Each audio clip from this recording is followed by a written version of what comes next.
Did you write The Gift of the Ladybug? So everything here today is inspired by my son, TJ. TJ, 5 years ago, he passed away of a mitochondrial condition called Lee syndrome, which is a genetic condition, fatal. And, you know, when he was born, we were sent home with this happy, healthy little baby boy. And, you know, my first child, only child. And things got a little crazy, and then his head control wasn't quite there. And the doctor eventually said, look, your son, he's not going to see his second birthday. Oh my gosh. So yeah, That had to have been the worst moment of my life, Yeah. without a doubt. Yeah.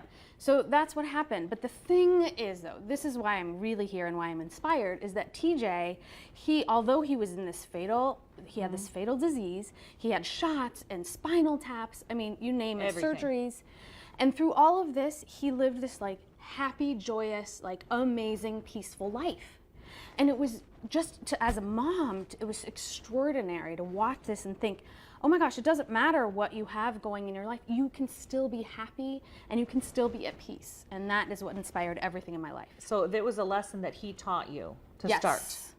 So who's this? This book is for children, but you read this book. You read this to mom and dad, and everybody can benefit about reading The Gift of the Ladybug. So let's talk about some of the things that it does for people. It gives you ways to cope.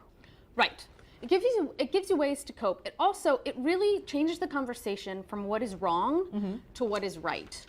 You can be positive. You can even be in the positive. worst. And the thing is TJ achieved this. It's like, even in the very, very worst, He was able to do that. He was able and thrive. Like, he thrived. And now, when you read this, I introduced it because it kind of talks about, it doesn't have to be a fatal situation that you're course. dealing with. We face challenges, and it's all perspective. I mean, on the That's spectrum of things that happen, yours is any parent's nightmare. The worst that they can think of happened to you. But you don't know that when you're in the middle of, okay, I've got this autism diagnosis, or I have this ADHD diagnosis, or Right. Down syndrome, or any different thing, that it's not the perfect picture postcard scenario. Right. It's true, and that's kind of what this book is really about, celebrating differences. And no matter what your difference is, whether it's autism, special needs, or polka dots versus, you know, a purple body versus a white body, it's about loving yourself exactly as you are and celebrating your differences. And you've got a kind of, I saw there's a little easy way to do it there. Allow, release, and trust. And that's in the book. Now, these are really kind of big concepts, though. You teach these to kids? I mean, how do you... Yeah, and it kind of opens the conversation to kids. So many moms said, oh, I didn't know how to talk about these the things. This book, it starts the conversation, and it makes it so simple. It boils everything down to, you're perfect exactly as you are. Okay. And it's just this easy concept to take. And that's why you can talk to kids about it. Okay, so the first one is allow yourself to feel. This is really important. I think when parents are going through things with kids, their friends or whatever want them to be better, like just shake it off, or, you know, Right. your pain is really bringing me down, you know what I mean? And it's like not So true. fair to those people that are in the midst of the suffering. You need to allow people to feel what they feel. That's right. And also, I found, allow yourself to feel. So if you get a diagnosis that maybe you don't like, autism, Downs, and it's tough, you can just allow it to be tough. It's okay that it's tough, and you can grieve it. And the more that you allow it, it'll pass right through you, and you can get to good again. Okay, so that's really important, to let yourself feel those things that you're feeling. Yes. And then release. Now, I think this is probably really important for the kids too.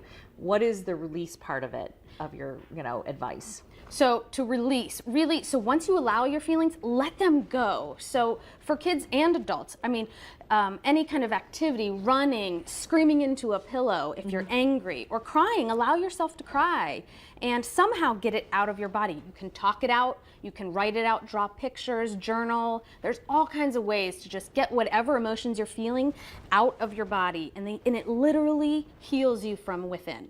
I've experienced it. I can tell you it's true. That's the truth. I do. I mean, in my own, one of my kids was having some frustrations with fine motor skills and doing all these.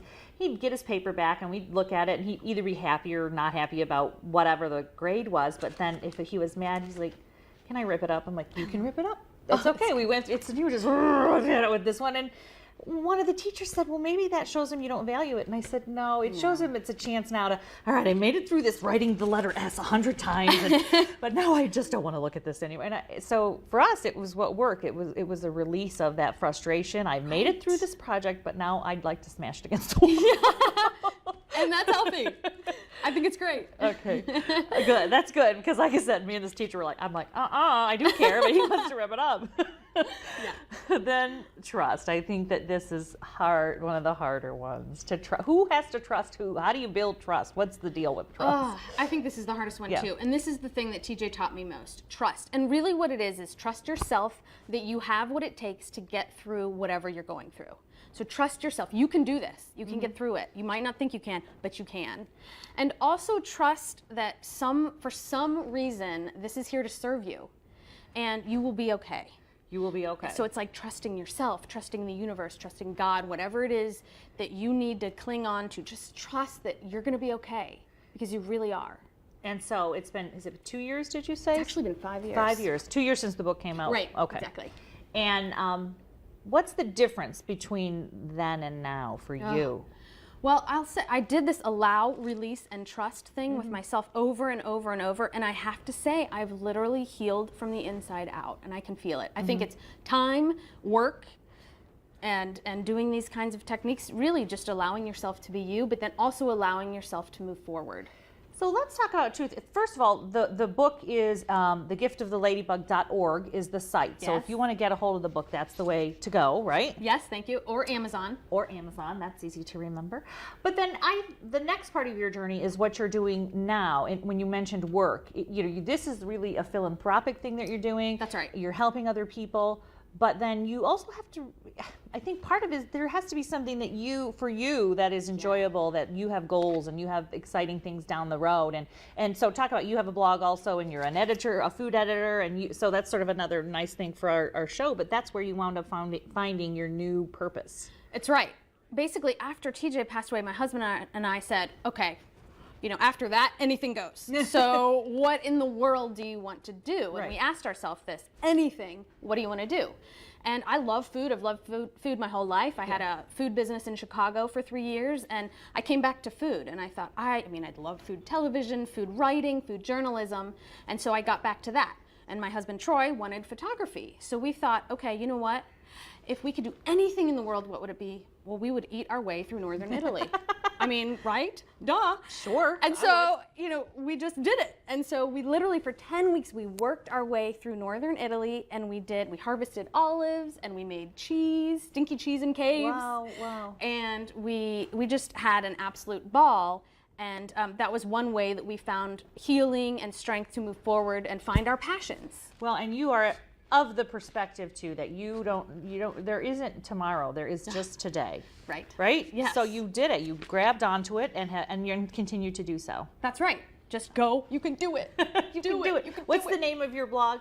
It's chopsizzlepop.com. Thank you so much. And there's videos from Italy, and in the archives there's all kinds of fun blog posts and pictures. Wonderful. Yeah, Okay, so remember, thegiftoftheladybug.org, Amazon, or chopsizzlepop.com. Sizzle. Okay, perfect. All right, so you can also see those on fullplate.tv. We will link to both of those. When we come back, we have a person who also took her health by the lapels and shook it around, and wait till you see what happened to Queen Cookie, one of our favorite guests. Stay with us.